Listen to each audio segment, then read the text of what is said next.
Oke, bismillahirrahmanirrahim. Assalamualaikum warahmatullahi wabarakatuh. Waalaikumsalam warahmatullahi wabarakatuh. Alhamdulillahirrabbilalamin, wa bihi nasta'in, wa ala umri dunya wa din, wassalatu wassalamu ala asrafil anbiya wal mursalin, wa ala alihi wa sahbihi ajma'in amma ba'du. Rabbi shrah li sadri wa yassir li amri wahlul 'uqdatam min lisani yafqahu qawli. Alhamdulillah pada pagi hari ini kita dapat berkumpul di dalam via Zoom meeting bersama pemateri kita yaitu Bapak Taufik Al-Farizi M. Pevis. Sebelumnya yang saya hormati Bapak Iwan Permana Suwarna MPD selaku Kepala Program Studi Teknik Fisika dan teman-teman kakak-kakak semua yang dapat bergabung di materi kali ini yaitu pengembangan instrumen HOTS. Oke, baik. Untuk memulai acara pada pagi hari ini, mari kita sama-sama membaca Al-Basmalah. Bismillah. Bismillahirrahmanirrahim. Selanjutnya yaitu langsung saja pemaparan dari pemateri kita hari ini yaitu Bapak Taufik Al-Farizi M. Pevis. Kepada beliau dipersilakan. Terima kasih Helga Rizky Utami. Bismillahirrahmanirrahim. Assalamualaikum warahmatullahi wabarakatuh. Waalaikumsalam warahmatullahi wabarakatuh. Kami hormati Bapak Kaprodi dan Sekprodi Program Studi Tadris Fisika, teman-teman yang bergabung, Helga Rizky, Muna Duratun Faiqah, Dedi Arjuanda, Dwi Yulia, Rahmat Rifali, dan teman-teman yang akan bergabung menyusul nanti via virtual. Alhamdulillah wassalatu wassalamu ala Rasulillah wa ala alihi wasahbihi wa man walah wa ba'du. Alhamdulillah kita bertemu hari ini di hari Jumat bertepatan dengan tanggal 16 Jumadil Akhir ya, 1445, dan kalau Desembernya sekarang tanggal 29 ya. 9. 29 di acara eh, PKM Program Studi Tadris Fisika. Untuk kali ini kita masuk ke sesi spesifik, yaitu di ruang meeting ini kita berbicara terkait instrumen soal HOTS. Setelah sebelumnya kita kemarin menyimak pemaparan materi dari Kaprodi kita, yaitu tentang langkah-langkah penyusunan instrumen tes gitu ya. Maka sebelum memulai, mudah-mudahan di sini yang bergabung dalam keadaan sehat walafiat ya. Alhamdulillah sehat Pak. Alhamdulillah sehat. Baik. Kemudian saya ingin persepsi terlebih dahulu terkait materi yang kemarin disampaikan oleh Bapak Iwan Permana Suwarna MPD, yaitu terkait langkah penyusunan instrumen atau langkah penyusunan soal tes. Juga beliau menyampaikan terkait tentang syarat alat evaluasi yang baik gitu ya. Kira-kira di sini siapa yang mau jawab langkah penyusunan tes itu diawali dengan apa terlebih dahulu? Step-nya, step by stepnya bagaimana tuh? Ada yang masih ingat? Barangkali langkah-langkah penyusunan tes itu harus gimana sih? Saya boleh jawab tuh Pak. Ya, silahkan. Gimana tuh? Eh, Ahlan. Kemarin saya nyimak sebentar soalnya lagi di perjalanan ke Ya, Jakarta. ya. Eh, Gimana? yang pertama itu kalau tidak salah itu penentuan tujuan tes gitu ya. Ya, betul. Nah, selanjutnya penyusunan kisi-kisi, Mm, terus penulisan soal, ya, penelaahan soal, uji ya. coba soal, perakitan soal, penyajian soal, scoring dan pelaporan hasil tes. Oh, mantap ini. Di perjalanan tapi menyimaknya baik sekali ya. Ada tahapan ya, demikian. Terima kasih, Kak Dedi. Langkah penyusunan tes diantaranya yaitu yang pertama tentunya menentukan tujuan terlebih dahulu ya. Lalu ada penyusunan kisi-kisi, terus penulisan soal, penelaahan soal, uji coba soal. Ini penting ya, uji coba soal setelah teman-teman menulis soal, penelaahan, kemudian lewat validasi, diuji coba, lalu perakitan soal, penyajian soal, scoring, dan pelaporan tes. Terima kasih Kak Dedi. Baik, masih ingatkah selain Kak Dedi berarti biar jawab yang lain. Kisi itu apa sih? Lalu fungsinya buat apa? Kira-kira siapa yang mau jawab? Kisi. Kita seringkali kalau mau penilaian harian waktu SMA, mau UTS, mau PAS gitu ya, mau UAS, atau PTS, PAS, kita seringkali menanyakan kisi-kisinya apa Pak? Kisi-kisinya apa Bu? Nah, kisi itu apa? Iya, Kira-kira. Pak, betul. Eh, Mm-mm, KISI itu informasi mm, yang biasa kita jadikan pedoman. Jadi untuk gambaran kita dalam merakit atau menyusun soal. mm-mm. Oke, terima kasih Kak Helga. Fungsinya adalah sebagai pedoman dalam penulisan soal atau dalam merakit soal menjadi suatu tes. Ya, kalau kita ingat juga bahwa kisi itu berasal dari bahasa Arab ya. Bahasa Arab itu kisun. Kisun itu jendela. Ya. Kalau dalam fisika ada kisi, kisi-kisi ya. Itu celah. Berarti kita ketika mau ujian, baik itu PTS, PAS, ketika kita nanyakan kisi-kisi, berarti kita ingin mengetahui isi soal tersebut melalui celah atau melalui jendela. Berarti sedikit ya informasi terkait yang kita inginkan itu kisinya. Berarti belum menjadi keseluruhan. Baru informasi yang sedikit.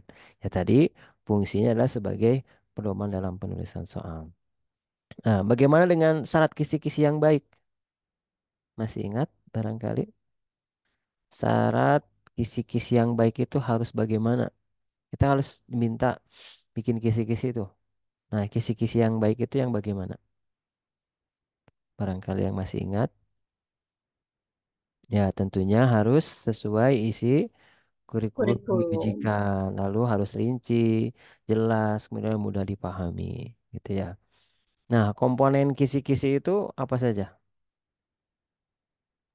Ada jenjang sekolah, kemudian jurusannya, Mm-mm, mata pelajaran atau bidang studi, mm-mm, tahun ajarannya, kemudian kurikulum yang diacu, mm-mm, ada alokasi waktunya juga, mm-mm, bentuk soal, kompetensi dasar, mm-mm, materi yang dijadikan soalnya, mm-mm. kemudian jumlah soal untuk setiap materi yang diujikan, dan pastinya ada indikator soal, dan yang terakhir itu nomor urut soal. Oke, baik. Terima kasih ya informasinya. Kemudian selanjutnya kemarin juga ada informasi terkait kriteria pemilihan materi ya. Coba diingat ada selamat bergabung Ibu Erina, Masya Allah. Ahlan wa sahlan Ibu. Ibu mic-nya mati Bu. Kita masih mereview materi kemarin Bu. Barangkali Ibu mau open mic, mic Ibu sedang mati. Ya, kemarin juga diinformasikan terkait kriteria pemilihan materi. Nah, ada singkatan UKRK. Saya kira bisa diulangi. UKRK, Wardani Indah, open mic. UKRK, boleh diucapkan? Wardani Indah, apakah standby di device-nya? UKRK. Muna, coba diucapkan. UKRK. Ini biar kayak di kelas aja.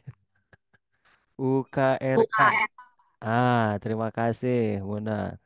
UKRK. Rahmat Ripaldi, standby di device-nya. Livia Pertiwi, standby di device-nya. Open mic sebentar. Standby, Pak. Nah, coba diucapkan UKRK aja, walaupun baru bergabung. UKRK. Ya, UKRK. Barangkali masih ingat yang kemarin disampaikan oleh Kaprodi kita terkait kriteria pemilihan materi. UKRK. Masih ingatkah? U-nya apa? Ya, urgensi. Kemudian K-nya kontinuitas, R-nya relevansi, dan K-nya keterpakaian. Kita masih mereview materi kemarin ya. Jadi yang pertama ada urgensi, kemudian ada kontinuitas, yaitu materi lanjutan dari materi sebelumnya. Jangan loncat-loncat ya, harus nyambung. Kemudian relevansi, materi berkaitan dan diperlukan untuk memahami atau mempelajari bidang studi. Keterpakaian, materi tersebut memiliki nilai terapan tinggi dalam kehidupan sehari-hari, ya. Kemudian di situ ada indikator soal, kemudian kemarin juga disampaikan tentang kriteria indikator yang baik, gitu ya. Lalu contoh indikator. Juga beliau menyampaikan contoh kisi-kisi penulisan soal tes prestasi belajar, ya. Nah, kemudian di kemarin juga kriteria penulisan soal itu meliputi apa saja? Barangkali masih ingat, penulisan soal itu meliputi apa saja? Yang itu menjadi suatu keharusan. Yuk, barangkali masih ingat kriteria penulisan soal itu meliputi apa saja? Materi, konstruksi soal, Ya, dan bahasa. oke, terima kasih. Ya, itu ada MKB. Nah, tadi kita ingat singkatan yang pertama UKRK, sekarang MKB. Kriteria penulisan soal memenuhi unsur MKB. Materi, apa kaknya? Konstruksi dan bahasa, ya. Soal harus sesuai dengan indikator, tentunya jawaban harus homogen dan logis dan seterusnya. Kemudian konstruksi soal, pokok soal dirumuskan dengan singkat dan jelas dan seterusnya. Kemudian bahasa juga, setiap soal menggunakan kaidah bahasa Indonesia itu sekarang pedomannya kembali ke EYD ya. Bahasa Indonesia itu ejaan yang disempurnakan. Sempat kita beralih dari EYD itu ke eh, PUEBI, Peraturan Umum Ejaan Bahasa Indonesia, kalau nggak salah ya. Lalu kembali lagi ke EYD, Ejaan yang disempurnakan. Nah, maka terkait bahasa nih, kita tentunya di S1 juga ada mata kuliah Bahasa Indonesia. Maka untuk penulisan soal itu menggunakan bahasa baku bahasa Indonesia menurut ejaan yang disempurnakan, gitu ya. Tentunya menggunakan bahasa yang komunikatif, tidak menggunakan substandar bahasa lokal ya. Pilihan jawaban tidak mengulang frase yang sama. Lalu ke beliau juga kemarin memberikan contoh soal pilihan ganda. Nah, ada hal-hal penting yang perlu diperhatikan dalam penulisan soal. Kira-kira apa saja yang perlu diperhatikan? Nggak boleh Mm-mm, silakan. tidak boleh nyinggung ras agama, Pak. Oh, bagus. Ya, tidak Nggak berunsur sara. sara ya. Terima kasih. Tidak boleh syarat. Terus apa lagi, Kak Rahmat? Komersil, iklan ya boleh nggak boleh iklan juga, sama Mm-mm. harus tidak ada unsur politiknya Heeh. gitu. Ya, terima kasih. Termasuk sekarang lagi musim rame pemilu ya. Nah, maka kita harus independen. Terima kasih, Kak Rahmat. Kemudian tentunya ada kaidah-kaidah juga yang disampaikan kemarin. Ada kaidah 1 sampai berapa kaidah? Ada kaidah yang ke-11 ya. Beliau juga menyampaikan. Nah, mudah-mudahan materinya tidak dilupakan atau diingat terus. Lalu, materi selanjutnya adalah tentang syarat evaluasi yang kemarin itu. Syarat evaluasi yang baik itu yang bagaimanakah?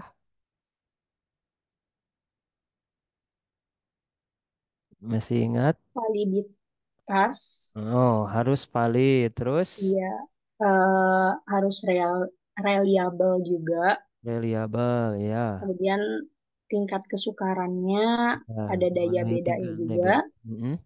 Efektivitas distraktor, objektif, efisien, dan praktikabilitas. Oke, terima kasih ya. Harga sudah dicatat berarti ya. Terkait validitas. Kalau ingat validitas berarti kita ingatnya kata apa? Nama lainnya, maksudnya sinonimnya. Presisi ya, Pak. Ya, tepat, ya, sahih gitu ya. Jadi betul-betul menilai apa yang harus dinilai. Lalu kalau ingat reliable, reliable, ingat reliable, kita kira-kira yang diingat apa? Reliable.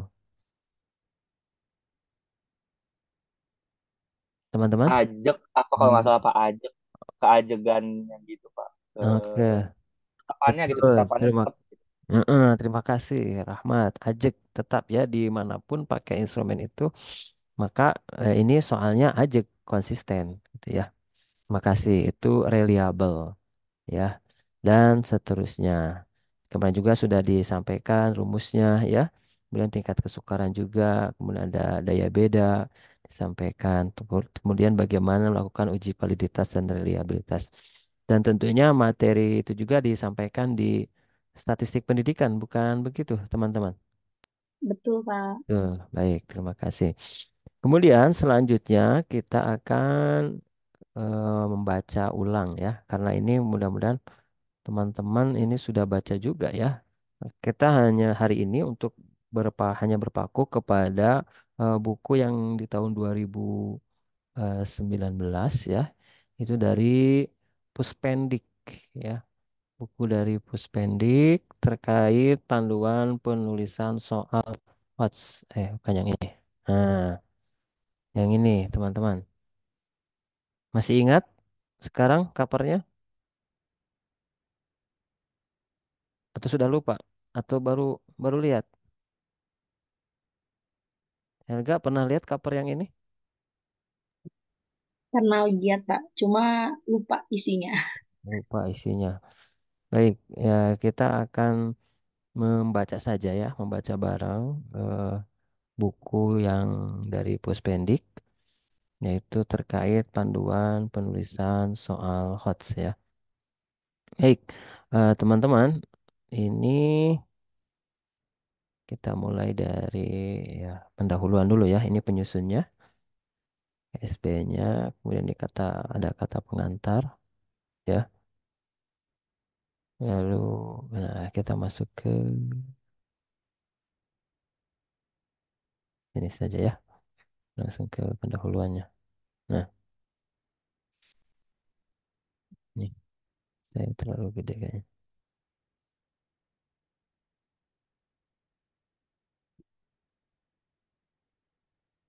Nah, langsung masuk ke sini aja. Jadi, eh Bapak mohon maaf.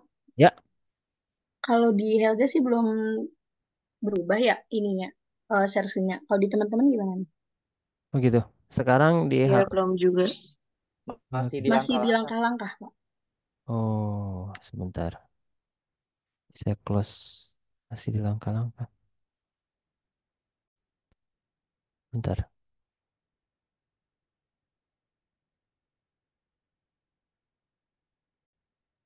Ini menilai berpikir tingkat tinggi layarnya, apakah betul?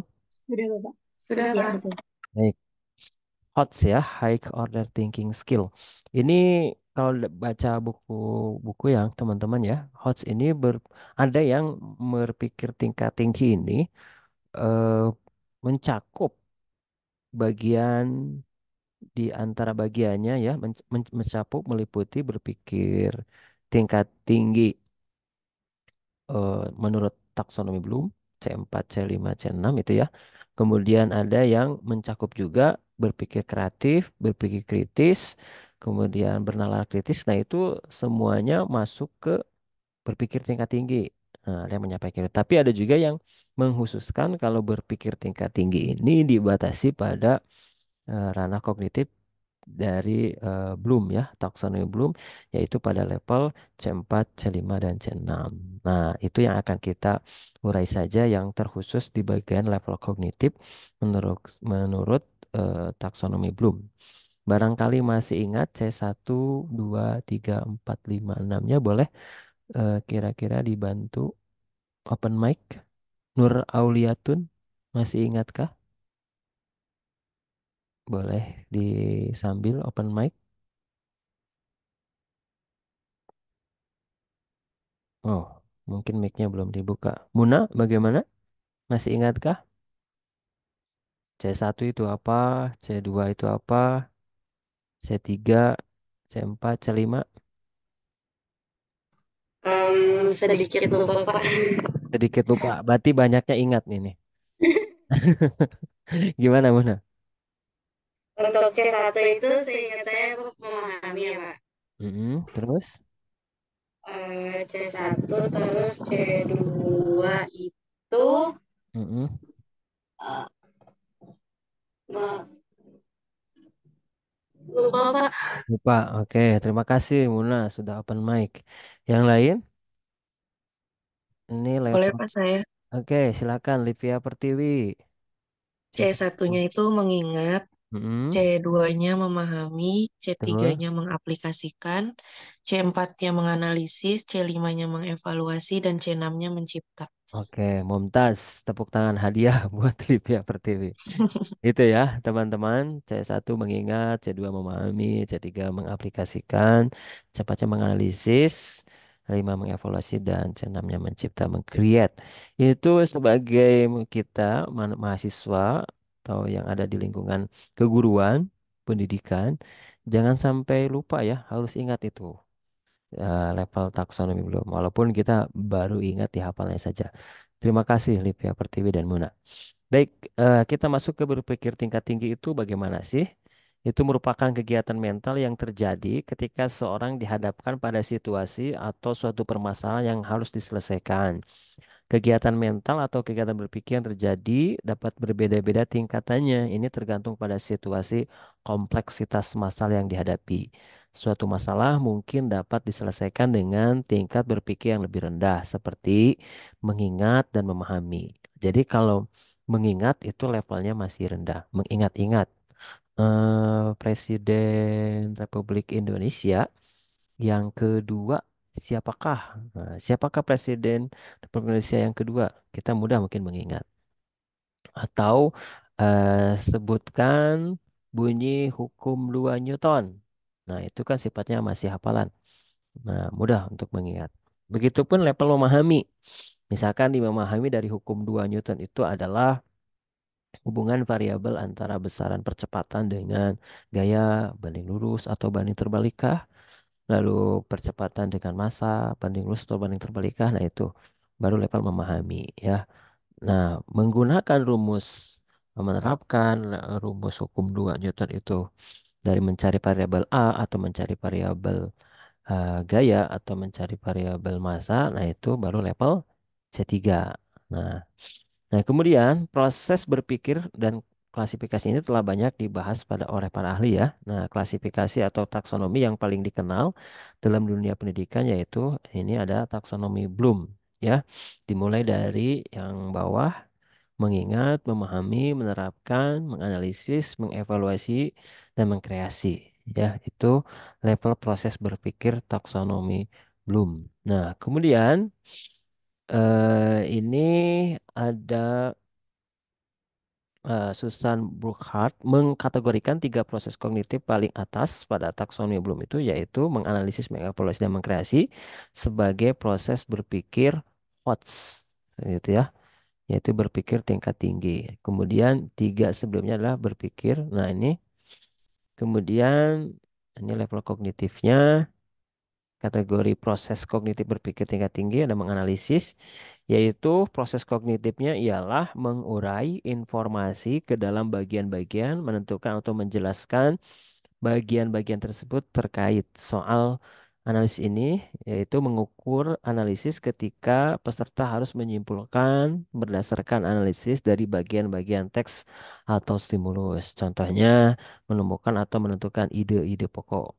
Kalau dalam paragraf dalam bahasa Indonesia ya, argumen, asumsi dari suatu teks tidak disampaikan secara eksplisit, juga menentukan atau menyusun bukti yang mendukung dan tidak mendukung untuk suatu deskripsi kasus. Kemudian menentukan pandangan penulisan esai dari sudut pandang tertentu. Menganalisa ya. Jadi kalau di level menganalisis ini, soal menganalisis berarti harus melalui mengingat, memahami dan menerapkan.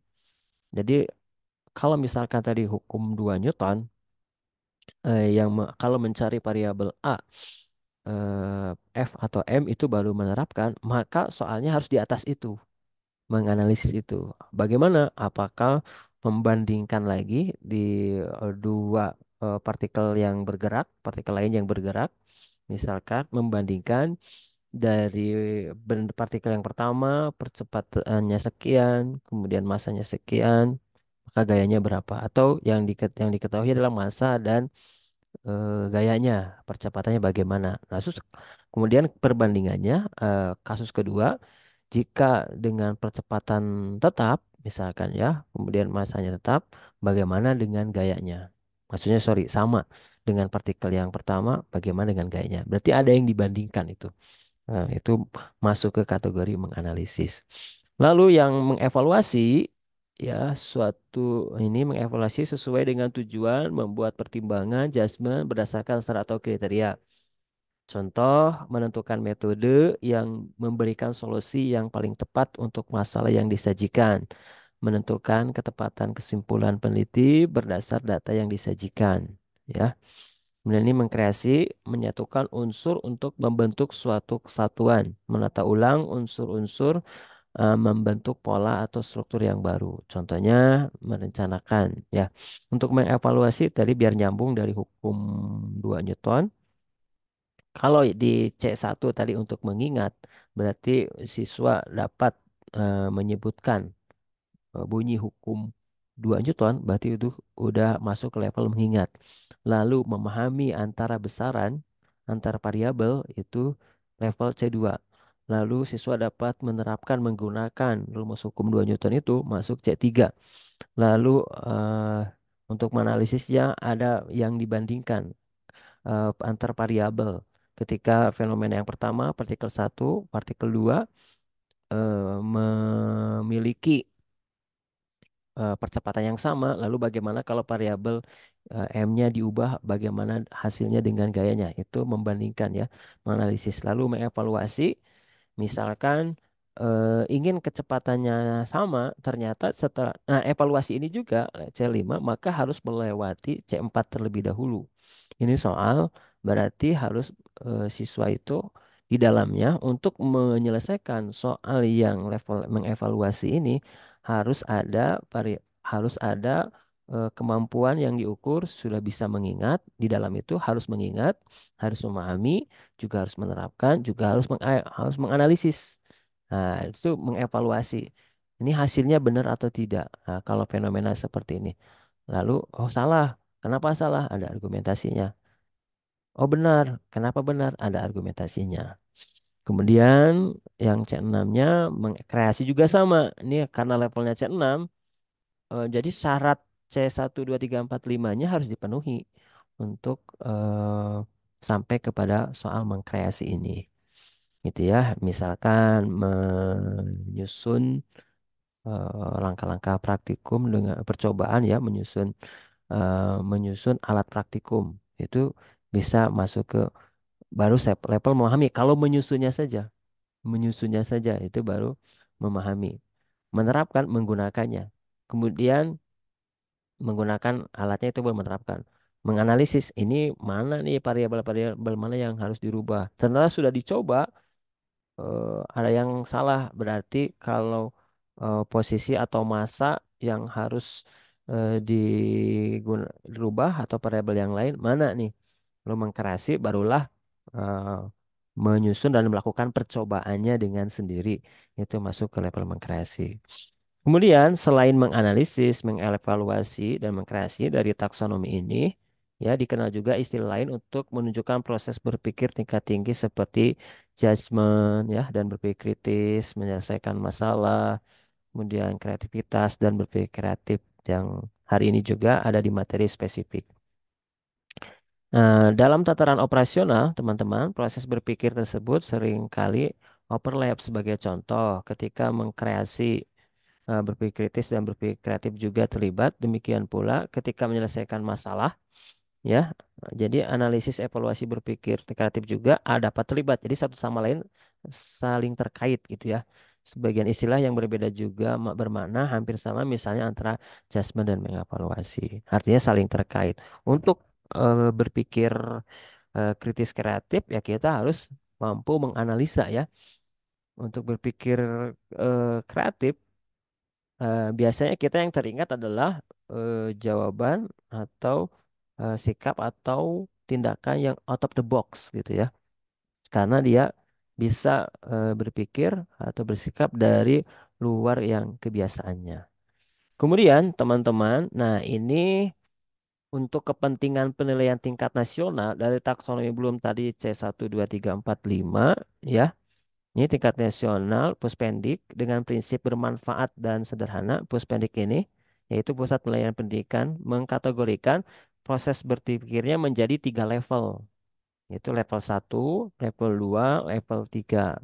Nah, level 1 ini yaitu mencakup C1 dan C2, mengingat dan mengetahui, memahami. Itu level 1, mengukur kemampuan untuk mengingat dan memahami pengetahuan yang telah dipelajari. Kemudian level 2-nya yaitu aplikasi ini kalau di taksonomi berarti masuk ke C3. Mengukur kemampuan menerapkan pengetahuan dalam konteks atau situasi yang familiar atau rutin. Nah, untuk berpikir tingkat tingginya di Puspendik mengkategorikan masuk ke level 3, yaitu penalaran. Nah, penalaran ini terdiri dari kemampuan berpikir tingkat tinggi, yaitu menganalisis, mengevaluasi, dan mengkreasi. Ya, C4, C5, C6 itu ada di level 3, yaitu penalaran. Dan tambahannya lagi adalah berpikir logis, berpikir kritis, berpikir kreatif, kemudian menyelesaikan masalah pada konteks baru atau non rutin. Jadi masuknya level 3 ya untuk C4, C5, C6. Lalu bagaimana ini untuk menilai berpikir tingkat tinggi ini? Ya, seperti halnya dalam penyusunan instrumen penilaian secara umum, ya, penyusunan penilaian kreatif keterampilan berpikir tingkat tinggi ini juga melibatkan 3 hal prinsip. Ini prinsip yang harus diingat ya, 1, 2, 3.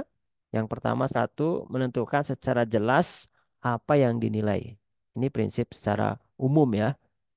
2, menyusun tugas atau soal tesnya. Kemudian 3, menentukan kriteria penguasaan hal yang dinilai. Itu prinsipnya. Kemudian dalam menyusun penilaian berpikir tingkat tinggi ini terdapat 3 hal yang perlu diperhatikan, yaitu eh, 1, 2, 3. Yang satu, stimulus.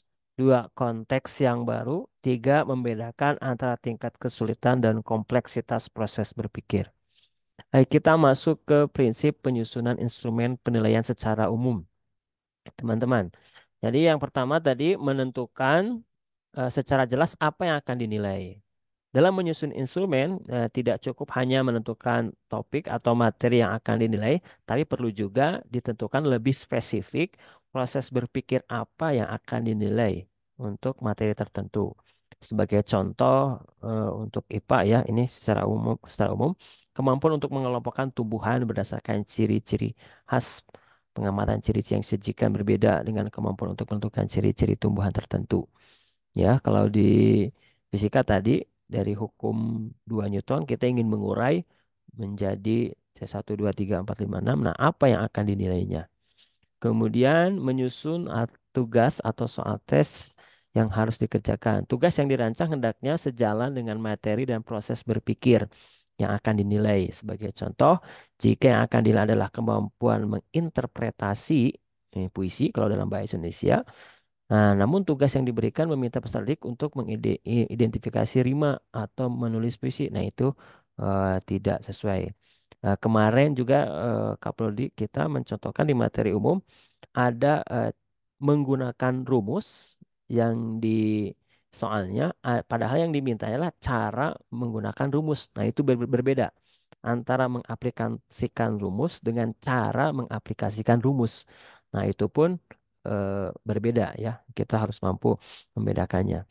Kemudian yang selanjutnya yang ketiga yaitu menentukan kriteria penguasaan hal yang dinilai dari hasil pelaksanaan tugas atau tesnya. Jadi setelah menentukan tugas, pendidik perlu menentukan bukti apa yang akan digunakan untuk menunjukkan peserta didik telah mencapai atau belum mencapai target.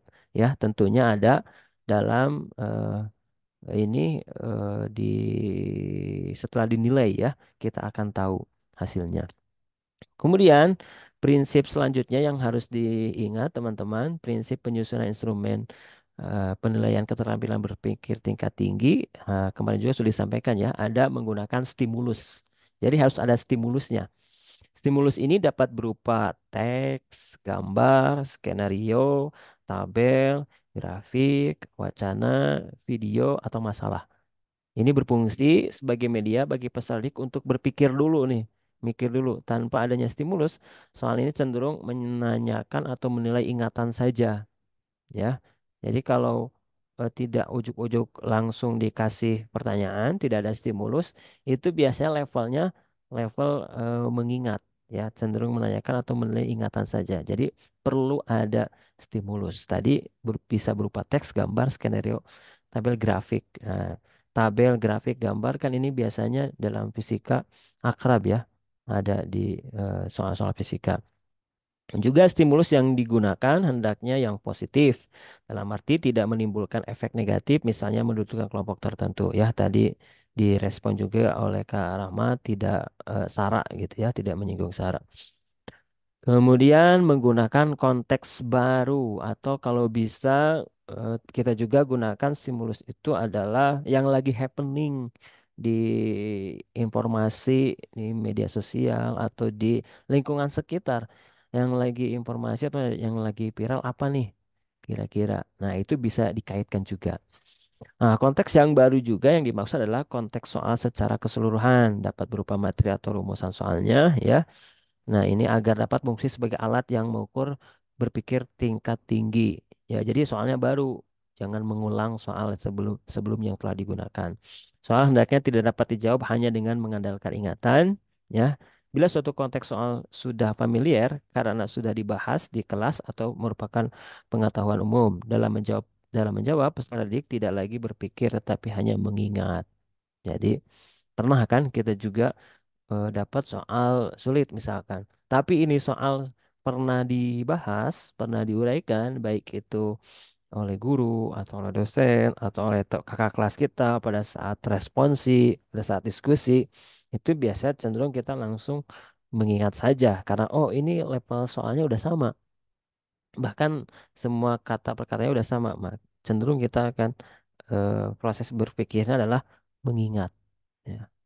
Bukan proses berpikir tidak yang lain. Baik, kemudian ini membedakan tingkat kesulitan dalam kompleksitas proses berpikir. Tingkat kesulitan dan proses berpikir merupakan dua hal yang berbeda, ya. Sekali lagi, tingkat kesulitan dan proses berpikir merupakan dua hal yang berbeda. Jadi HOTS itu tidak harus sulit dan bukan soal sulit, tapi yang HOTS berpikir tingkat tinggi itu adalah menekankan pada proses berpikir. Soal yang mengukur ingatan dapat mudah juga dapat sulit, ya. Demikian pula soal yang mengukur berpikir tingkat tinggi juga dapat mudah juga dapat sulit tergantung pada kompleksitas pertanyaan atau tugas. Contoh ini pada tabel berikut ya. Kolom pertama ada proses berpikir, kolom kedua itu mudah, kolom ketiga sulit. Misalkan ini proses berpikir mengingat level C1. Pertanyaannya, siapakah nama Presiden pertama negara Republik Indonesia? Itu mudah. Kenapa? Apalagi kita yang sebagai warga kebangsaan WNI, warga negara Indonesia, itu mudah sekali menjawab soal ini karena dengan ingatan. Tapi kalau pertanyaannya diganti, jawabannya sama padahal Insinyur Soekarno. Pertanyaannya adalah siapakah Presiden Republik Indonesia yang membuka konferensi non-blok ke-16? Ini agak sulit. Pertama kita nggak tahu juga, belum pernah baca mungkin, atau sejarahnya informasi mungkin keskip non-blok ke-16. Kita jadi nimbang-nimbang dulu untuk jawab soal ini. Apakah presiden yang pertama, kedua, ketiga, atau keempat? Nah, itu tingkat kesulitan. Padahal yang diminta adalah jawabannya sama gitu ya. Kemudian proses berpikir menerapkan. Misalkan yang mudahnya, Andi berlari mengelilingi lapangan berbentuk persegi panjang dengan ukuran 28 meter kali 15 meter. Berapakah total jarak yang telah ditempuh Andi setelah mengelilingi lapangan tersebut sebanyak 2 kali? Ya, kelilingnya berapa? Sebanyak 2 kali. Lalu kita rubah. Itu bisa soal mudah kan menerapkan. Kita menggunakan rumus. Lalu yang soal sulitnya ini Pak Bagas ingin memagari kebun miliknya yang berbentuk persegi panjang berukuran 12,93 meter kali 9,18 meter. Biaya pemagaran adalah Rp15.750 per meter. Apabila Pak Bagas mendapatkan diskon sebesar 39% atas biaya pemagaran tersebut, berapakah nominal uang yang harus dikeluarkan oleh Pak Bagas? Nah, ini sulit. Kenapa? Udah mah nilainya koma-koma, terus komanya juga 2 digit ya di belakang koma. Lalu harganya juga 15.750 tidak pas. Diskonnya 39%. Nah, ini itu menerapkan, sama-sama menerapkan tapi masuk ke level sulit. Kemudian ini yang berpikir tingkat tinggi. Yang mudahnya, mengapa Sari meminjam buku kepada Dini meskipun dia mengetahui bahwa Dinilah yang menyebabkan dia celaka? Itu mudah. Lalu ganti pertanyaannya, bagaimana keputusan yang akan diambil oleh Sinta? Apa yang mendasari keputusannya? Tunjukkan bagian teks yang mendukung hal tersebut. Nah, itu untuk membedakan antara tingkat kesulitan dan proses berpikir. Jadi teman-teman di HOTS ini yang menjadi acuan adalah proses berpikirnya ya, proses berpikirnya. Baik. Kemudian eh, penulisan soal keterampilan berpikir tingkat tinggi ini teman-teman langkah penulisan soalnya ini tidak usah ya karena kemarin sudah disampaikan juga oleh Kak Prodi terkait langkah-langkahnya di bentuk bagan ya lingkaran juga tadi sudah disampaikan dijawab oleh Kak Dedi Arjuanda. Kemudian kita masuk ke contoh saja. Contoh yang eh, apa SD ya. SD yang IPA-nya saja kita lihat. Untuk yang SD yang IPA yang ada nyambung dengan fisikanya. Contohnya. Nah, ini yang setelah kita menyusun kisi-kisi tentunya ya.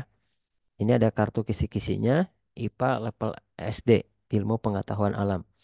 Ini kelasnya kelas 4, kurikulum 2013, kompetensi dasarnya 3.7, menerapkan sifat-sifat cahaya dan keterkaitannya dengan indera penglihatan. Materinya sifat cahaya, indikator soalnya adalah disajikan gambar benda dengan bayang-bayangnya dan posisi matahari yang menyebabkan bayang-bayang tersebut terjadi. Nah, itu sebagai stimulus ya. Lalu, nah ini proses berpikirnya. Peserta didik dapat menentukan gambar yang tepat jika posisi matahari berpindah. Nah, ini level kognitifnya penalaran ya L3. Kemudian bentuk soalnya pilihan ganda. Nah, bentuk soalnya seperti ini. Rumusan butir soal. Perhatikan gambar pohon cemara dan bayang-bayangnya seperti berikut. Nah, ini gambar sebagai stimulus. Dia narasinya nggak banyak, tapi dari gambar ini kita bisa melihat, oh itu ada posisi matahari, kemudian ada pohon cemara, bayang-bayangnya seperti itu.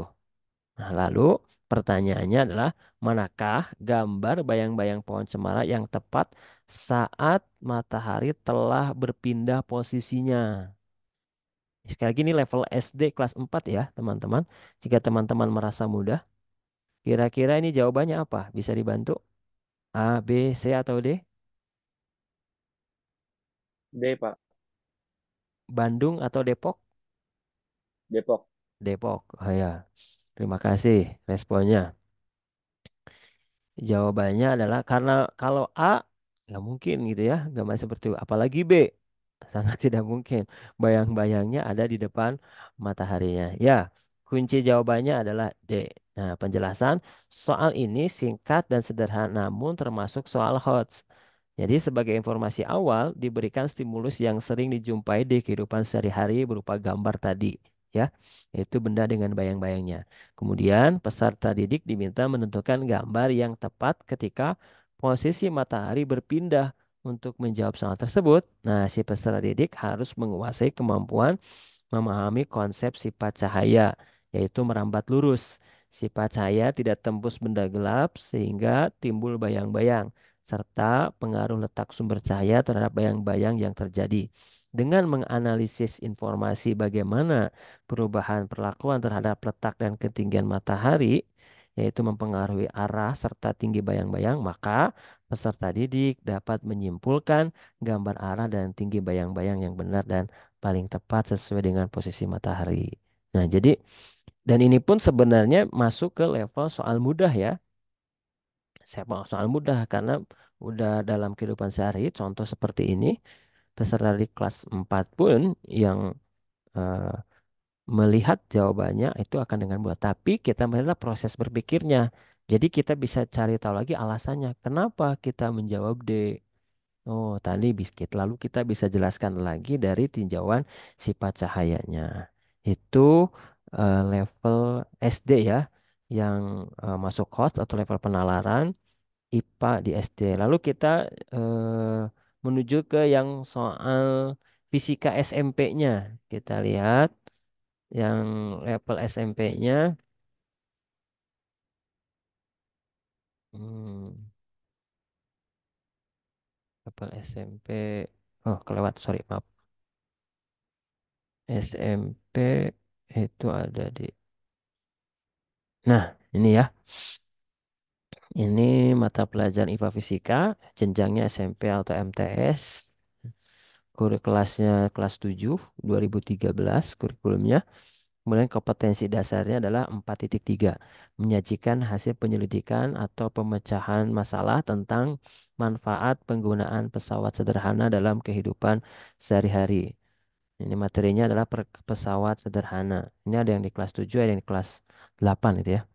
Indikator soalnya disajikan ilustrasi kegiatan mengangkat suatu benda ke atas ketinggian tertentu dengan menggunakan bidang miring lengkap dengan nilai berat benda, panjang bidang miring, dan ketinggiannya.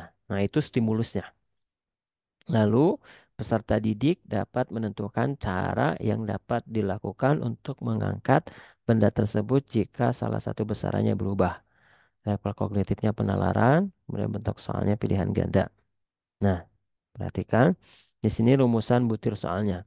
Dua orang pegawai toko gula setiap hari harus bekerja mendorong bersama-sama menaikkan peti-peti berisi gula dengan berat masing-masing 900 Newton ke atas mobil pick up.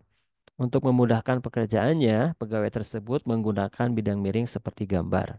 Ini ada yang 100 Newton, kemudian 125 Newton, kemiringannya 240 cm, lalu ketingginya 60 cm. Ya, karena permintaan pengiriman semakin besar, pemilik toko mengganti mobil pick up lamanya dengan truk baru yang lebih besar.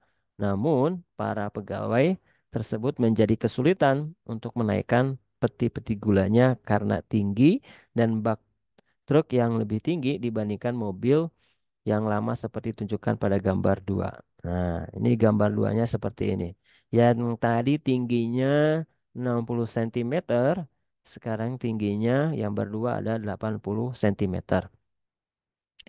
Cara yang dapat dilakukan pemilik toko agar lebih mudah menaikkan peti-peti gulanya ke atas bak truk barunya bagaimana? Oke, sebelum ke pertanyaan itu, saya ingin konfirmasi ke teman-teman. Dari gambar satu ini ada 100 Newton, kemudian 125 Newton, ya. Kemudian ada 240 cm kemiringan, lalu 60 cm kemiringan. Dari pesawat sederhana bidang miring ini, informasi yang ada tersaji, kira-kira kita dapat nilai apa yang tidak tersaji di gambar tersebut? Barangkali ada yang bisa jawab. Halo? Masa bebannya, Pak. Apanya? Masa beban Masa beban. yang harusnya didorong itu. Nah, masa beban dapat eh, bisa didapat bagaimana tuh masa bebannya?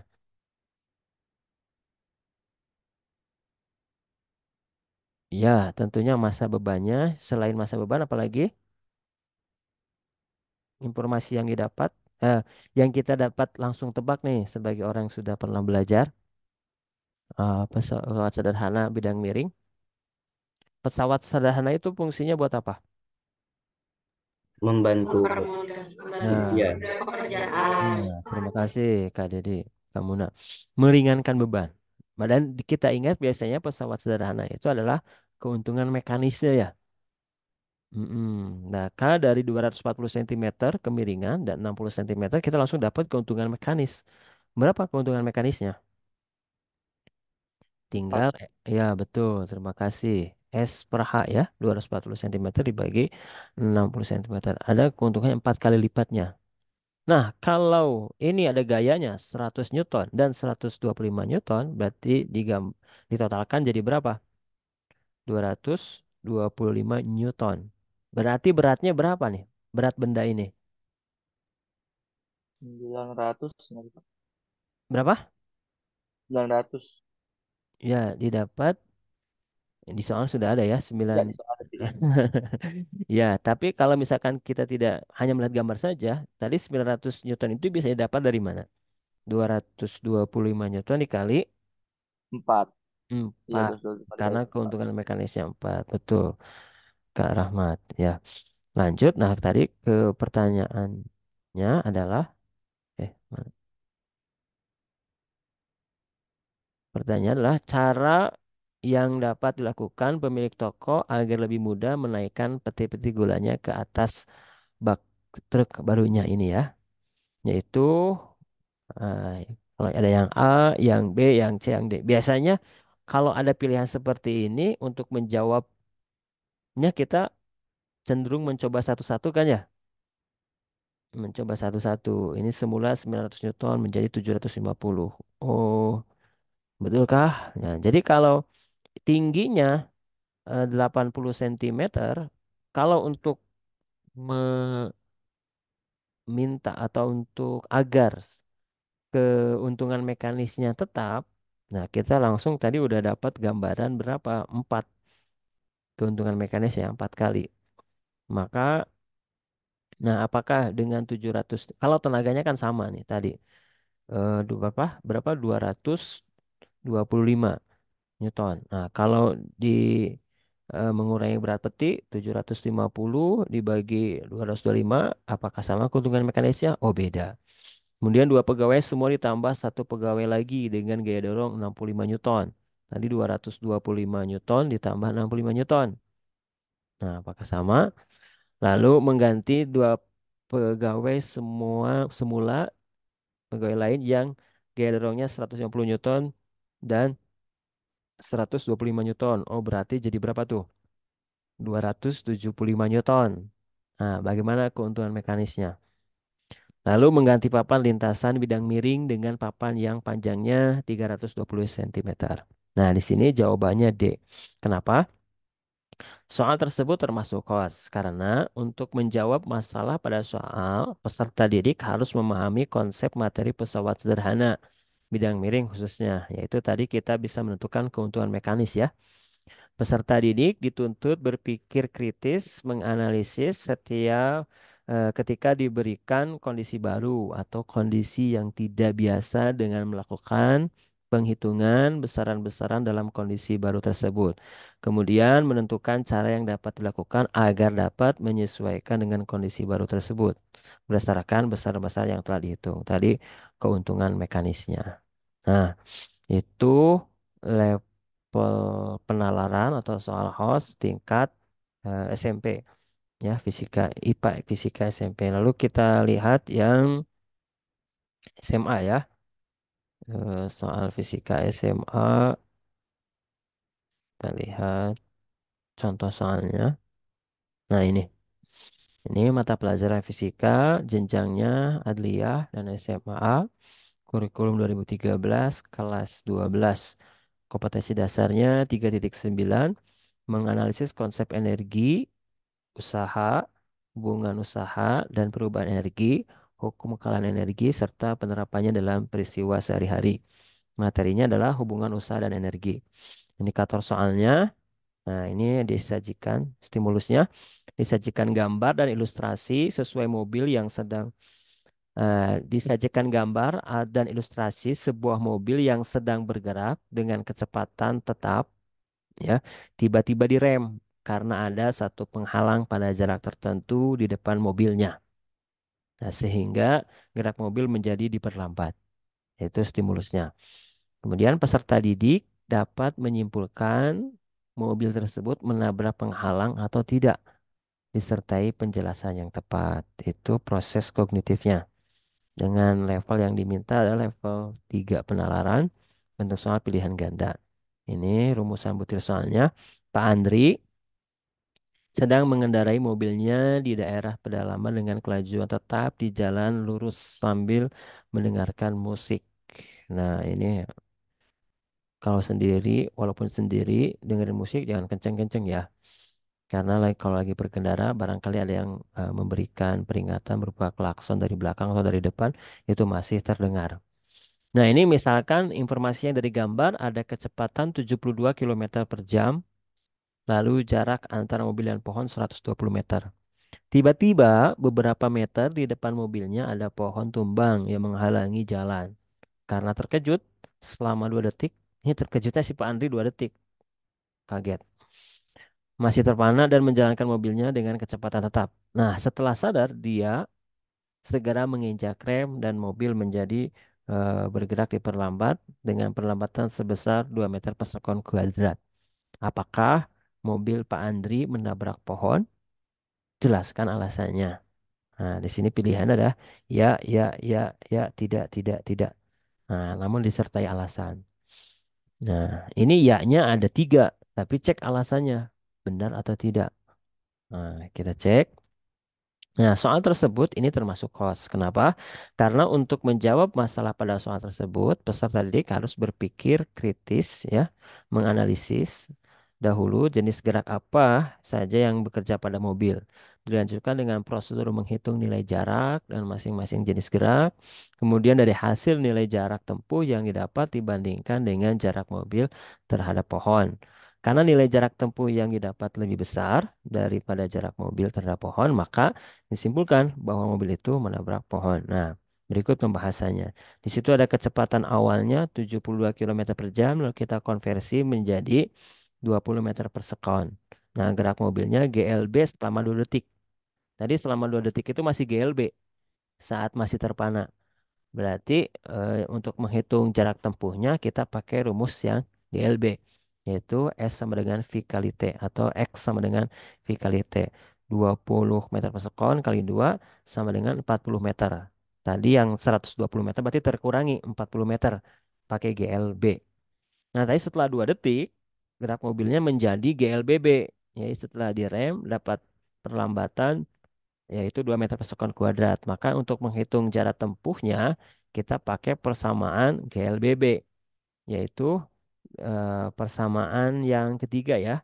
V kuadrat sama dengan VO kuadrat minus 2S. Atau karena kita mencari S-nya atau X-nya di sini VO kuadrat langsung per 2A ya.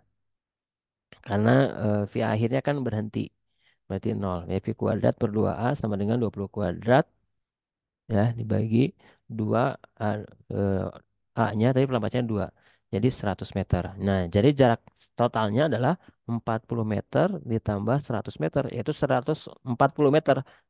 Yaitu jarak tempuh ketika GLB dan GLBB. Sedangkan jarak mobil dengan pohon itu adalah tadi 120 meter. Maka kesimpulannya mobil itu menabrak pohon ya. Itu contoh soal HOTS untuk IPA SD, SMP, dan SMA. Ya, sampai situ dulu. Baik, kita lanjut dulu.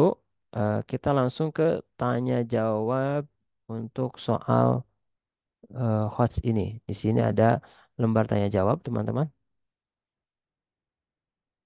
Nah, pertanyaan jawab tentang HOTS. Ini konsep apa sebenarnya HOTS itu? Tadi sudah ya. Higher order thinking skill. Mengapa perlu HOTS? Ini perlu dikembangkan. Kenapa? Karena berpikir pada dasarnya adalah ciri khas dan keunggulan manusia. Jadi yang membedakan antara kita dengan hewan itu adalah apa? Akal ya, berakal. Jadi kalau kelakuan kita tidak bisa dikontrol oleh akal, berarti kita tidak bisa mempertahankan identitas diri sebagai manusia. Jadi berpikir itu perlu.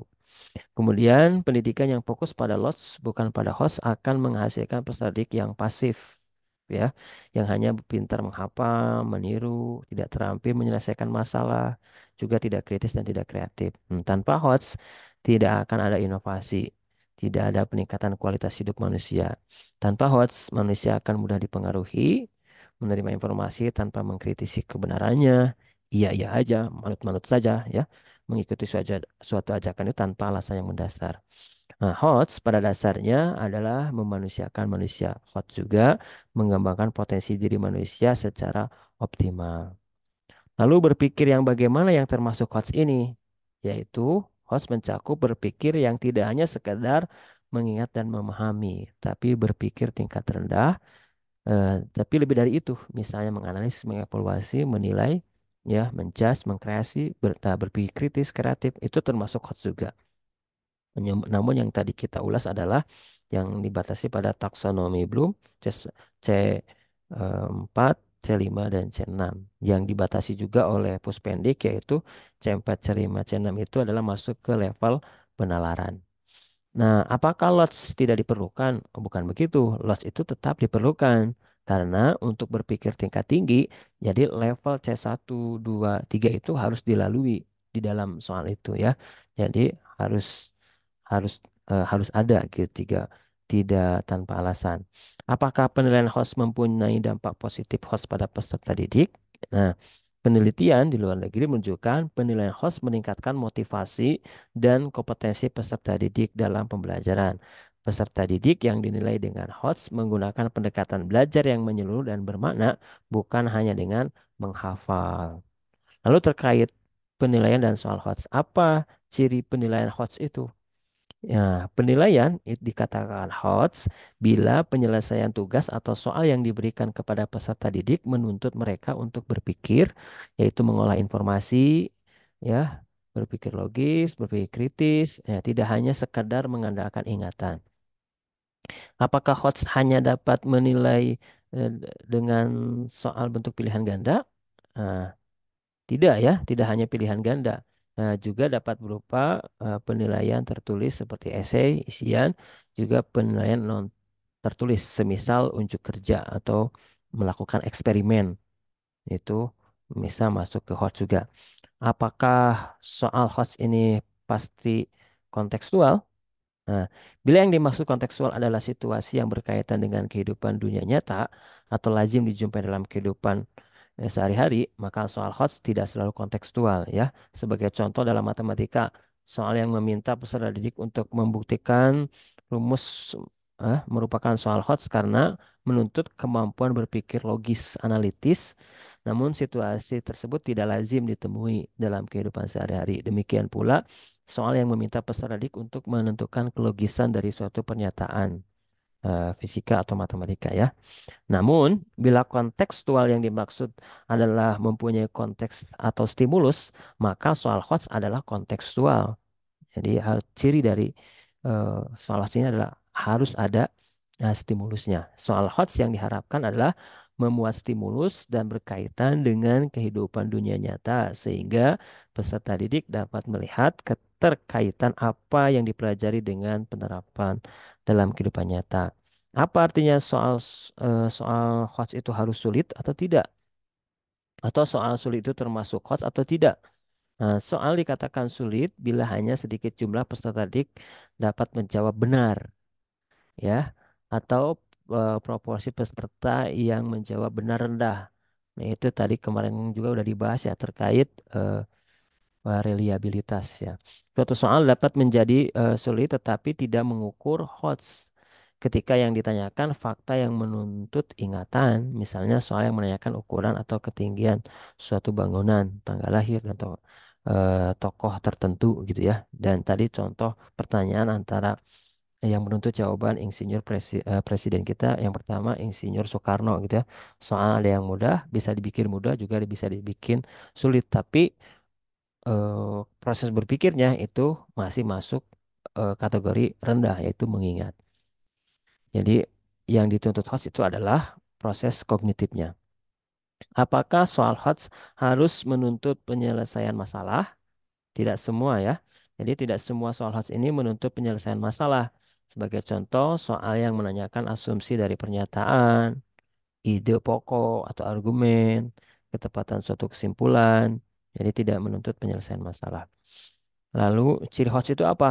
Yaitu satu, terdapat pengantar soal, stimulus seperti teks, grafik, tabel sebagai bahan peserta didik untuk mikir.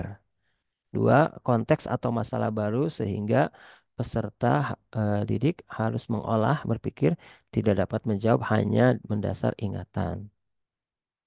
Nah, kemudian pertanyaan selanjutnya, apakah eh, level 3 penalaran sama dengan HOTS? Ya, level 3 penalaran diharapkan mengukur keterampilan berpikir tingkat tinggi dengan menggunakan stimulus yang kontekstual. Tadi ya disampaikan. Jadi level 1 itu mengingat memahami, level 2 mengaplikasi, dan level 3 itu adalah penalaran yang dibagi oleh Puspendik.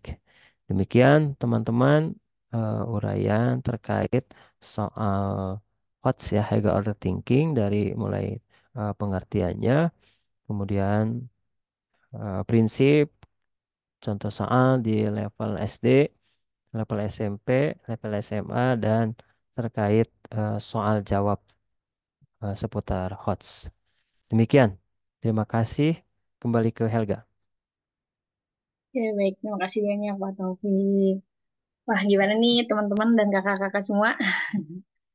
Tercerahkan ya. Ada mungkin ada yang ingin bertanya terlebih dahulu. Tadi kayaknya sempat Bapak itu membuka PowerPoint ya Pak, mengenai langkah-langkah penyusunan soal HOTS. Tapi sebelum ke sana, mungkin dari kakak-kakak atau teman-teman ada yang ingin bertanya. Tadi udah banyak sekali pemaparan dari pemateri kita. Gimana nih dari teman-teman? Ada yang ingin bertanya terlebih dahulu?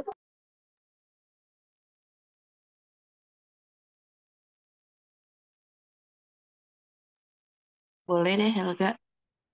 Oke, Silakan. silahkan Livia. Bapak izin bertanya. Saya Kan. kan mengambil penelitian itu perbandingan konsep inventory tuk dengan soal isomorfik kan. Nah, untuk soal isomorfik ini nanti dibuat instrumennya. Nah, pas saya menganalisa Tukey ini yang dari soal Bufat itu saya menganalisa itu ranah kognitifnya itu C2 dengan C4. Mhm. Nah, untuk soal isomorfiknya itu bisa dibuat harus HOTS atau boleh LOTS dan HOTS, Pak? Ini terkait skripsi kan? Iya, Pak, benar. Kalau judulnya apa? Boleh di Eh, Judulnya itu perbandingan konseptual inventory TUK dengan tes isomorfik pada materi kinematika. kalau batasan dari semulanya awalnya itu ada variabel atau instrumen soalnya gimana tuh? eh Instrumen lebih ke ini, Pak, bentar.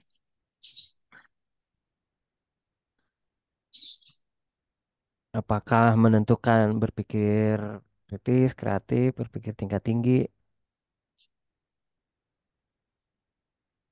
Lebih ke kritis sih, Pak.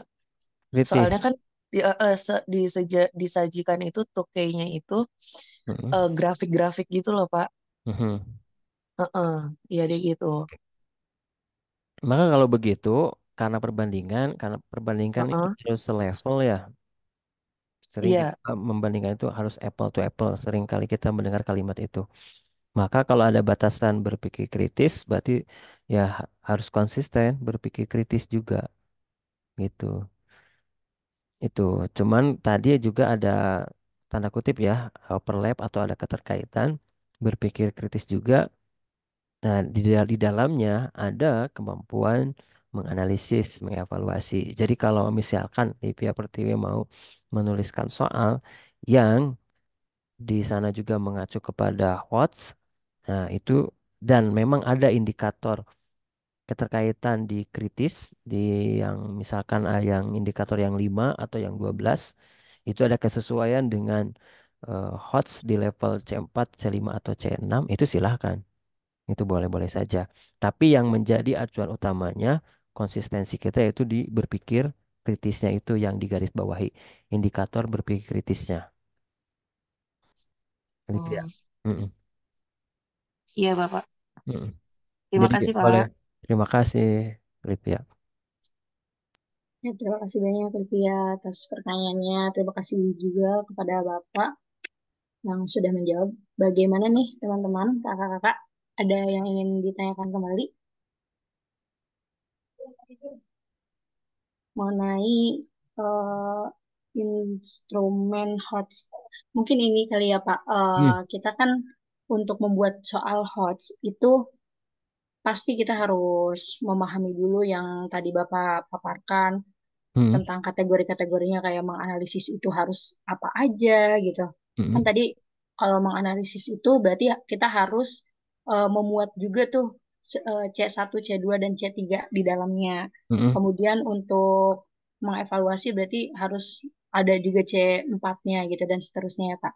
Nah, mm-mm. terkadang kita ketika membuat soal nih Pak, membuat soal menurut kita tuh, ih kayaknya ini udah analisis nih, udah masuk ke dalam kategori menganalisis. Tapi ternyata eh, belum gitu Pak. Nah Baik, kira-kira ada nggak sih Pak mungkin yang lebih fokusnya gitu trik atau yang bisa kita hafal secara singkatnya untuk kita bisa menentukan itu tuh masuk kategori mana ya? baik. Terima kasih, Kak Helga.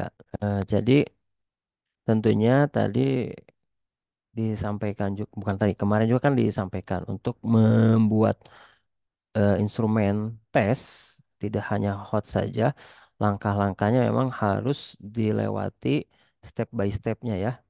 Step by step diantaranya adalah menyusun kisi-kisi soal, kemudian menentukan indikator kunci, ini yang paling penting, indikator kunci yang dapat dibuatkan soal. Apabila indikator kunci tersebut belum ada di level kognitif level 3 penalaran, maka buatlah tambahan soal dari indikator pengayaan. Jadi kalau HOTS ini adalah mengacu taksonomi belum C4, C5, C6. Pokoknya yang soal ini sudah di atas dari sekedar menggunakan rumus, ya. Maka atau kata kuncinya adalah menganalisis. Nah, kalau di bahkan di SMA ya, fisika SMA biasanya kompetensi dasarnya itu yang menggunakan kurikulum 2013 itu masuk kodenya adalah 4 titik. Di 4 titik, nah 4 itu menunjukkan level kognitif, yaitu menganalisis.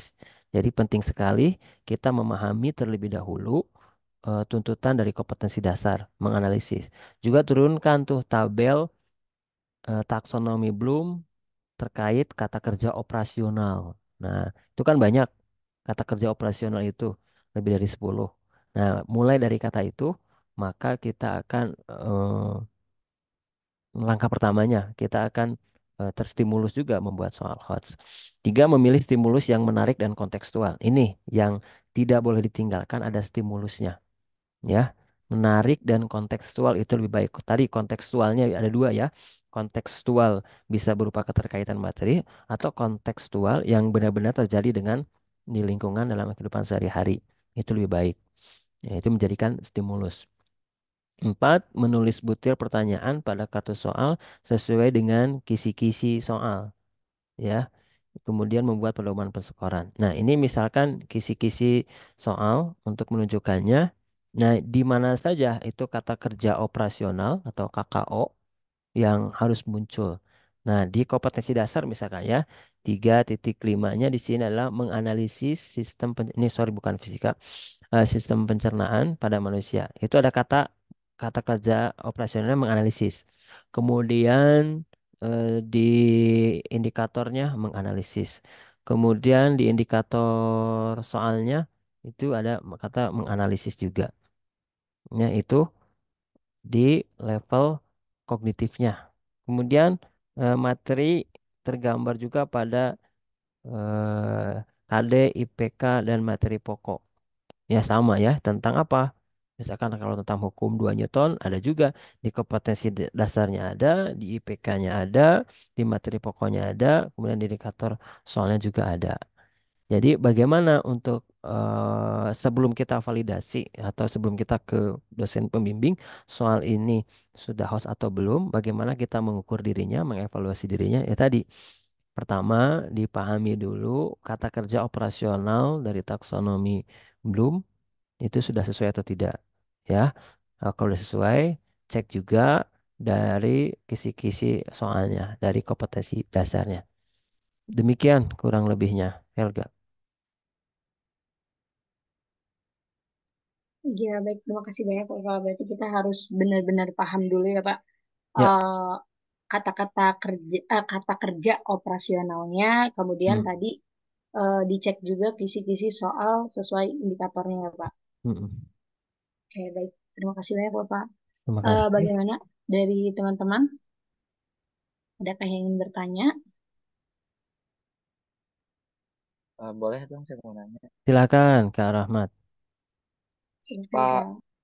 Ya. ya, Pak Taufik tadi kan untuk yang C5 dan C6 itu kayaknya saya pikir-pikir kalau untuk dibuat PG agak sulit ya Pak, karena kan dia menggabungkan ke semuanya.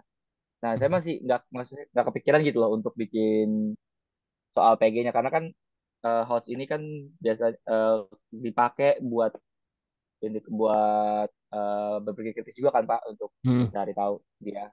Nah, makanya kalau untuk C5 C6 itu untuk soal PG memungkinkan nggak sih Pak sebenarnya? Baik. Terima Ya, kasih, begitu aja Pak. Kak Rahmat. Terus, contoh soalnya saya nggak di sini ya. Kalau ditanya memungkinkan, bisa ya, memungkinkan sekali untuk membuat soal PG. C5 tadi adalah mengevaluasi. Mengevaluasi. Kalau tadi contoh soal yang disajikan di fisika SMA, itu yang mobil itu akan ketabrak atau tidak. Itu kan ya. Dari contoh soal tadi, sorry, pohon itu ketika mobil melakukan pengereman akan tertabrak atau tidak dengan GLB dan GLBB. Tadi 2 detik dan setelah 2 detik. Oh, ternyata tertabrak. Nah, itu level menganalisis tertabraknya. Jadi kesimpulan selesai pada tertabrak atau tidak tertabrak. Maka untuk mengevaluasinya adalah, jadi step itu tetap harus ada. Step itu. Jadi di evaluasinya, oh berarti jika kita menemukan hal yang sama, bagaimana seharusnya. Jadi misalkan pada kejadian yang kedua atau fenomena yang kedua dibandingkan lagi. Jadi eh, kita akan dapat mengevaluasi setelah menganalisis. Kalau begitu berarti perlambatannya harus berapa? Nah, itu masuk ke mengevaluasi. Gitu. Lalu yang meng-create-nya biasanya sih kalau yang mencipta itu pada soal-soal ini penyusunan langkah-langkah percobaan yang tidak hanya mengingat, menghafal gitu. Tapi yang memang tadi akan lebih otentik lagi biasanya kita menggunakan soal esai ya. Soal esai karena kenapa? Tapi tetap harus ada stimulusnya. Kenapa? Soal esai itu kayak dituntut kita itu benar-benar mengerjakannya dengan teliti ya, dengan benar. Tentunya kita sebagai guru harus ada rubrik penilaian soal agar ada batasan tertentu. Ini siswa kalau jawabnya sampai level kognitif misalkan dasar yang C6-nya nilai skornya batasan 5 atau 10 itu seberapa. Nah, itu harus ada scoring nilainya gitu. Tapi kalau ditanya memungkinkan PG, mungkin. Cuman akan ideal di SCI ya gitu. Demikian Kak Rahmat. Ya Pak, terima kasih banyak. Berarti masih memungkinkan ya Pak. Cuman Ya, emang harus saya lebih bagus ya. mm-mm. Terima Ya, kasih terima kasih Kak Pak. Rahmat.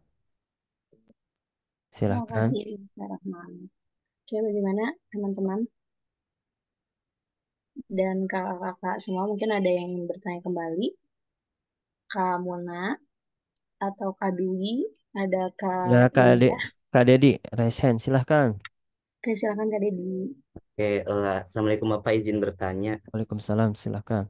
Eh, saya kepikiran terkait ini sih sebenarnya soal ujian masuk perguruan tinggi gitu kayak SIMAK Ya, UI ataupun UTBK. ya UTBK terkait HOTS ini berarti kalau misalkan ketika kita misalkan bingung nih cari bingung bikin soal Ya, terkait HOTS ini gitu apakah kita boleh misalkan ya, eh, ATM. mengembangkan dari soal SIMAK UI ataupun ujian tulis masuk UGM kayak gitu nanti bisa dikembangkan buat skripsi kita gitu. Gitu aja sih Pak. Terima, Makasih. terima kasih Kak Dedi.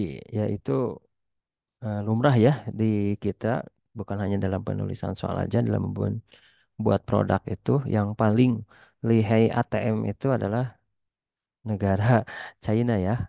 Amati, tiru, modifikasi. ATM, amati, tiru, modifikasi. Sangat boleh ya Kak Dedi, karena bahkan untuk sekarang sangat mudah sekali ya teman-teman buka YouTube soal host SBMPTN itu ada pembahasan, ada ulasannya. Tentunya saat kita mau ATM adalah diperhatikan dulu pembahasannya sehingga saat kita mau meniru dan memodifikasi itu akan dengan mudah membuatnya. Ya, level OSN bahkan ya OSN, SBM atau UTBK itu bisa dijadikan dirubah ya untuk dijadikan contoh. Lalu kita amati, tiru dan modifikasi dan jangan lupa tentunya memperhatikan kata kerja operasional yang kita batasi. Bahkan tetap bisa bukan disiasati ya. Maksudnya tetap disesuaikan. Kalau misalkan bukan hot saja ya, di ranah berpikir kritis. Ini kira-kira indikator apa di berpikir kritis yang masuk ke soal itu? Atau soal tipe ini masuk ke berpikir kreatif itu indikator yang mana? Nah, itu bisa disesuaikan. Yang jelas tadi setelah kita melalui penurunan di kisi-kisi soal, dari kisi-kisi itu ada indikator kompetensi dasar, kemudian ada indikator soal, itu ada kesesuaian. Lalu kata kerja operasional yang kita gunakan kalau untuk di level HOTS dan sesuai, maka bisa itu sebagai contoh atau untuk ditiru, dimodifikasi. Demikian Kak Dedi Erjuanda. Bagaimana Kak Dedi dengan jawabannya? Ya, Oke, sudah. Alhamdulillah. terima kasih Kak Dedi. Ya, terima kasih Kak Dedi, terima kasih Bapak. Oke, sambil menunggu yang Hmm, bertanya kembali, silahkan boleh diisi daftar hadirnya teman-teman dan kakak-kakak semua. mm-mm. Teman-teman Dikirim juga di ini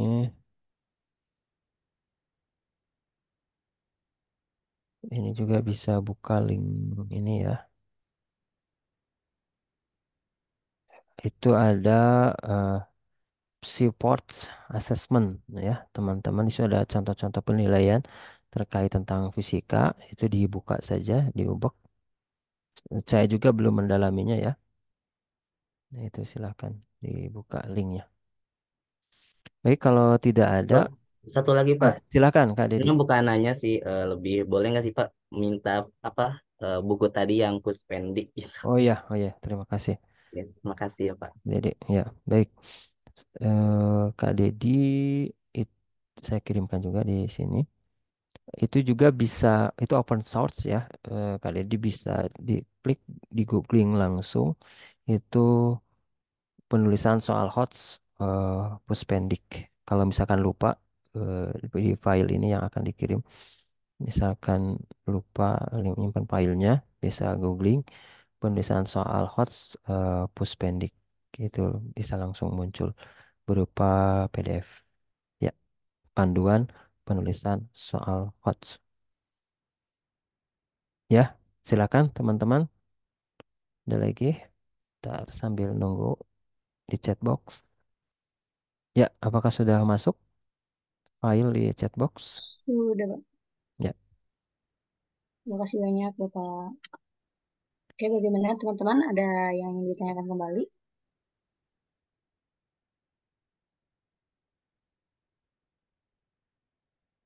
Baik, kalau tidak ada, teman-teman semangat menyelesaikan tugas akhirnya. Jadi, walaupun sekarang belum ada informasi kapan sidang skripsi terakhir, tercepat, karena kita masih menunggu informasi hasil akreditasi, teman-teman, disiapkan saja semua perlengkapan untuk sidangnya. Perlengkapan untuk sidang itu apa? Otomatis draft skripsinya harus sudah selesai. Draft skripsi akan selesai kalau kita sudah selesai bimbingan pembahasan. Pembahasan sudah selesai kalau kita sudah menganalisis data. Analisis data sudah selesai kalau kita sudah melakukan penelitian. Kita akan bisa melakukan penelitian kalau instrumennya sudah siap. Instrumen dikatakan siap kalau kita sudah melakukan uji coba. Uji coba akan boleh diizinkan kalau kita sudah melakukan validasi. Validasi akan dilakukan kalau kita sudah melakukan bimbingan soal. Bimbingan soal akan bisa dilakukan kalau kita bisa membuat soalnya. Membuat soal akan bisa dilakukan kalau kita sudah membuat kisi-kisinya. Jadi mulailah aja dulu dari yang termudah, dari yang tahap yang kita kepikiran sekarang mikirnya apa. Ya udah itu kita lakukan. Eh, Pak, ternyata informasi untuk sidang itu ternyata masih belum. Ya udah kita bisa pilih opsi tidak melalui sidang skripsi. Teman-teman incar nih jurnal yang terbitnya di bulan apa yang kita siap. Oh, misalkan ini bulan Februari udah siap. Gimana caranya nyari jurnal? Banyak ya di Sinta. Cari yang level 4 lah minimal. Karena ternyata level 4 itu kalau kita artikel kita sudah publish di level 4 nilainya sudah A. Atau cari level 3 lebih bagus. Cari artikel tab. Oh udah siap, saya cocok dengan ini. Maka tentunya setelah data kita diolah, dibahas, download template-nya, sesuaikan, kemudian kemudian lakukan korespondensi, baik itu bisa melalui dosennya atau bersama dosen atau teman-teman sendiri, silahkan. Lalu konsultasi dengan reviewernya, nanti akan ada tentunya revisi dari artikel yang kita publish dan ikuti alurnya, proses arahannya supaya tulisan kita sesuai dengan di jurnal tersebut. Dan dengan demikian proses publishnya akan cepat, maka kalau sudah dapat publishnya, URL-nya, tinggal didaftarkan ke Prodi, maka tugas akhir kita sudah selesai. Mudah-mudahan dipermudah 2024 kita selesai ya, terutama yang untuk angkatan 2020 dan sebelumnya. Terima kasih teman-teman, tetap semangat. Hari ini ada Sayyidul Ayyam, hari yang terbaik. Jangan lupa doa-doa terbaik. Doakan orang tua kita, ibu-ibu kita yang telah mengandung, mengasihi ini kita sejak dalam kandungan ya. Demikian, terima kasih. Mohon maaf atas silap dan kekurangannya. Semoga Allah anugerahkan kita ilmu yang bermanfaat. Allahumma inna nas'aluka ilman nafi'an wa rizqan thayyiban wa amalan mutaqabbala. Subhanakallahumma bihamdik. Asyhadu an la ilaha illa anta astaghfiruka wa atubu ilaik. Walhamdulillahirabbil alamin. Wassalamualaikum warahmatullahi wabarakatuh. Kak Helga. Waalaikumsalam Waalaikumsalam warahmatullahi warahmatullahi wabarakatuh. wabarakatuh. Terima kasih Bapak. Terima kasih Oke. Bapak. Sebelumnya izin menyimpulkan terlebih dahulu dari apa yang sudah sama-sama kita pelajari pada pagi hari ini. Tadi di awal Bapak sudah menyebutkan eh, mengenai berpikir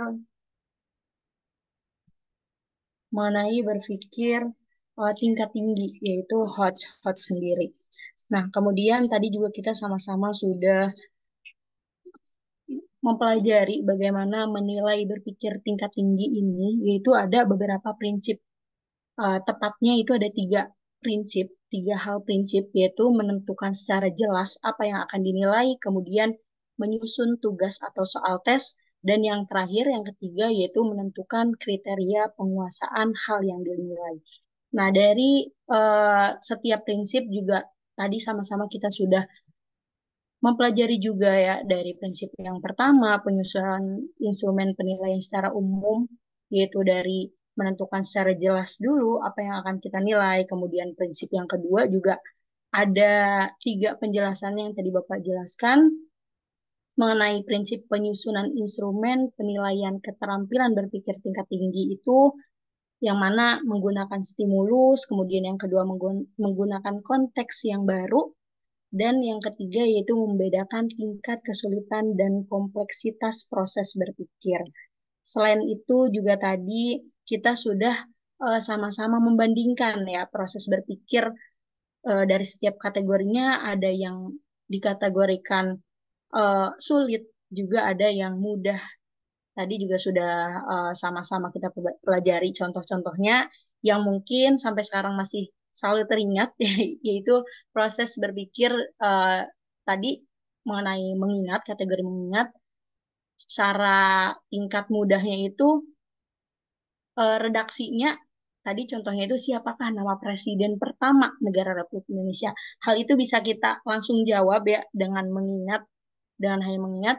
Kemudian di dalam kategori mengingat ini secara tingkat sulitnya itu bisa dikembangkan juga dengan redaksi soalnya itu siapakah Presiden Republik Indonesia yang membuka konferensi non-blok ke-16. Kemudian tadi juga banyak ya yang kita pelajari mengenai konsep HOTS. Sebenarnya itu apa sih HOTS itu? Sudah kita pelajari juga kenapa kita perlu HOTS, karena berpikir pada dasarnya adalah ciri khas dan keunggulan manusia. Tadi juga Bapak Taufik telah menyebutkan bedanya manusia dengan hewan itu ya terletak pada akalnya gitu. Jadi HOTS ini terintegrasi ya sebenarnya. Kemudian eh, bagaimana berpikir yang termasuk HOTS itu seperti apa, yang pastinya yang tidak hanya sekedar mengingat dan memahami, tetapi lebih dari itu. Misalnya menganalisis, mengevaluasi, dan mengkreasi. Kayak mungkin sekian yang dapat disimpulkan. Sebenarnya banyak juga ya, tadi ada langkah-langkahnya juga.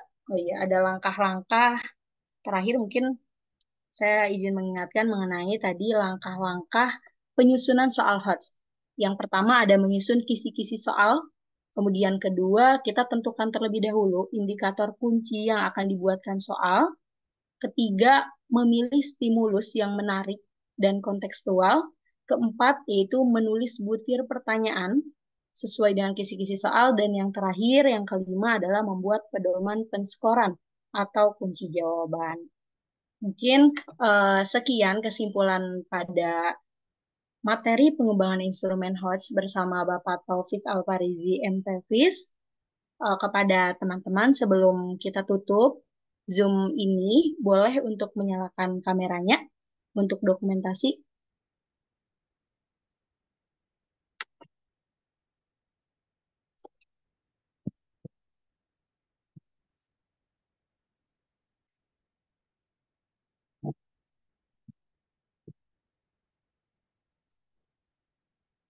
Bagaimana teman-teman?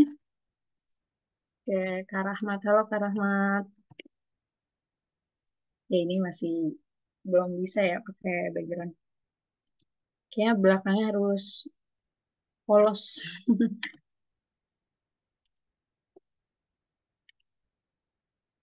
Boleh Kak Muna, Kak Indah, Kak Dedi, Kak Aul, Kak Livia, Neng Holenia. Boleh dinyalakan kameranya untuk dokumentasi sebentar. Oh, error. Oke, tidak apa-apa.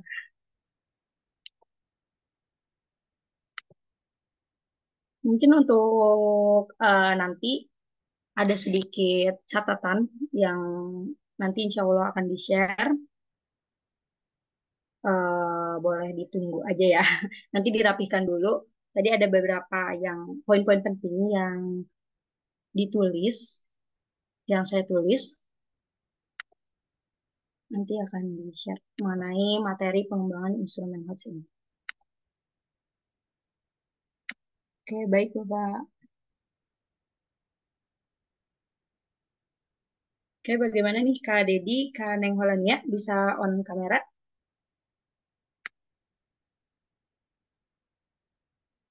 Gak apa-apa yang ada aja. Oke, baik. Hmm. Oke, hitungan ketiga ya. 1, 2, 3.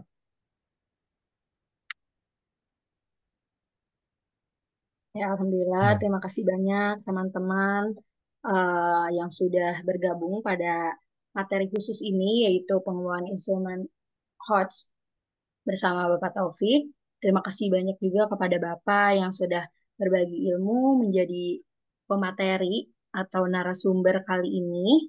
Alhamdulillah, dengan adanya acara ini sangat tercerahkan ya teman-teman, kakak-kakak semua. Semoga setelah ini kita semakin semangat dan lebih fokus gitu untuk mengerjakan tugas akhir kita bersama. Ya, baik, Kak Helga, itu link sebelum di closing lagi ya, bisa dibaca Ya, juga ya. Itu contoh-contoh assessment.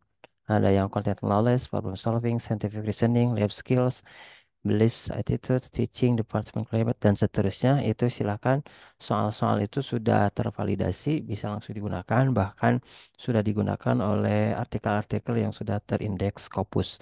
Barangkali teman-teman tadi mau ATM ya, mati tiru modifikasi atau mau menggunakan langsung plug, silahkan dipelajari link tersebut. Demikian Kak Helga. oke, alhamdulillah. Terima kasih banyak Bapak. Nanti linknya juga dikirim beserta catatan kecil ya mengenai materi hari ini. Oke, alhamdulillah telah selesai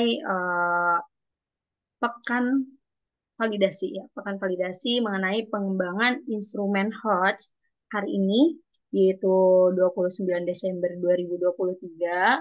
Semoga apa yang kita pelajari hari ini, apa yang kita dengarkan, apa yang kita ingat hari ini bisa selalu kita ingat, selalu melekat gitu dalam ingatan kita. Amin, amin ya rabbal alamin. Sebelumnya saya mohon maaf jika masih banyak kekurangan dan mungkin ada beberapa kesalahan kata yang saya lontarkan dari awal sampai saat ini. Mohon maaf, kurang dan lebihnya mohon maaf kepada Bapak dan teman-teman, kakak-kakak semua. Sekali lagi terima kasih atas partisipasinya. Wallahul muwaffiq ila aqwamit thoriq. Wassalamualaikum warahmatullahi wabarakatuh.